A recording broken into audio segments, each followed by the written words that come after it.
What's up, risk managers?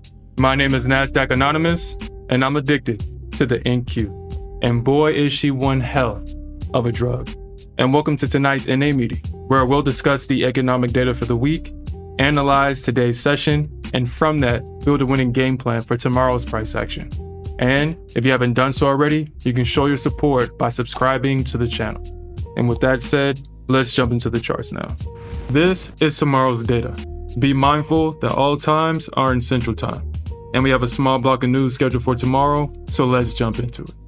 At 9:40, we have Fed Williams speaking. At 12 o'clock, we have Fed Bostic speaking.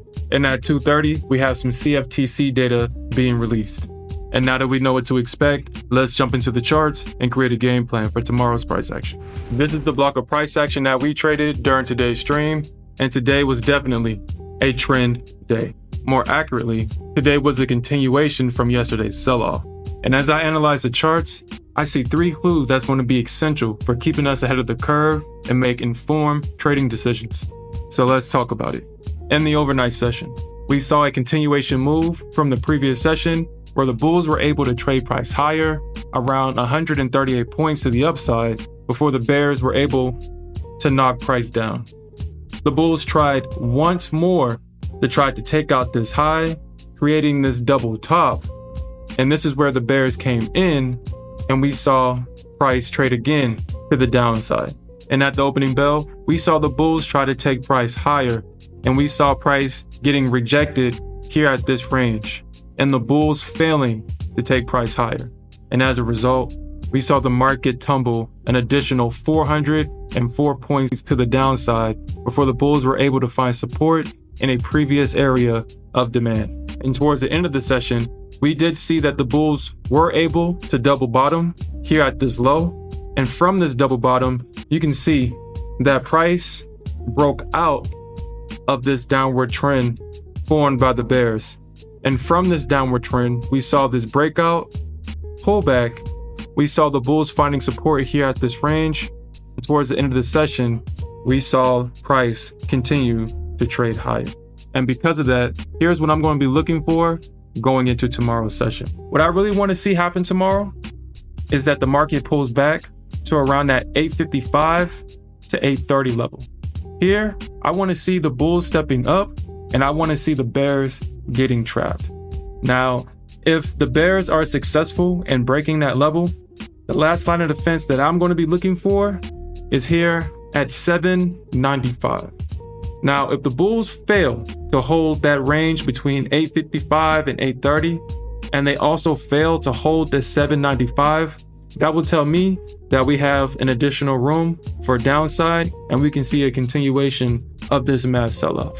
Now, if these levels were to hold up overnight, I expect the bulls to come in, and I expect at least a retest of 2030 to about 2050.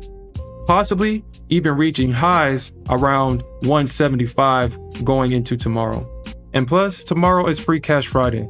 And historically, Fridays has always been bullish, massively bullish.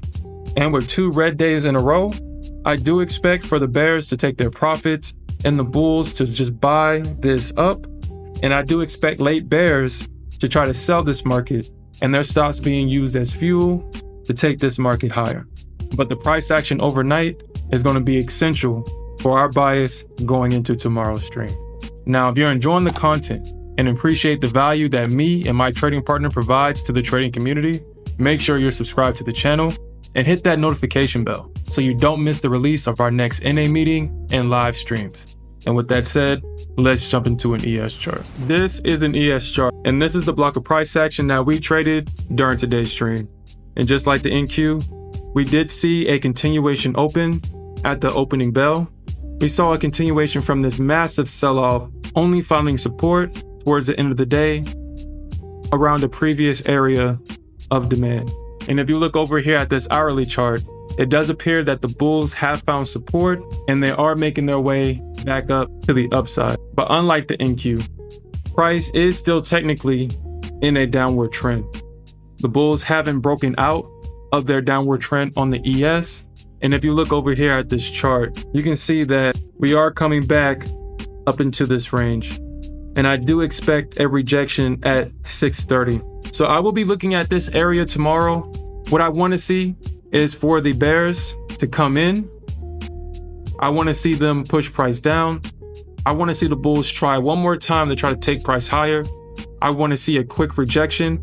And from 630 to about 627, I do want to see price come back into this range where I believe the bulls will eventually find support, and we can possibly trade back into this 650 to 640 range, somewhere in this area, because we know that if the Nasdaq runs, the ES is not going to be too far behind.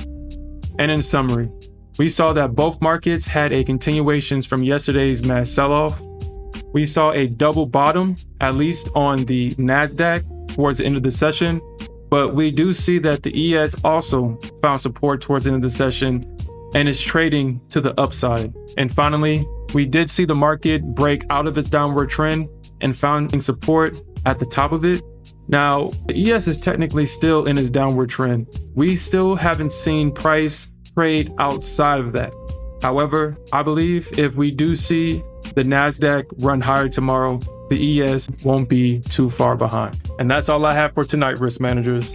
And you can watch us trade these concepts live by clicking this video. We'll see you there.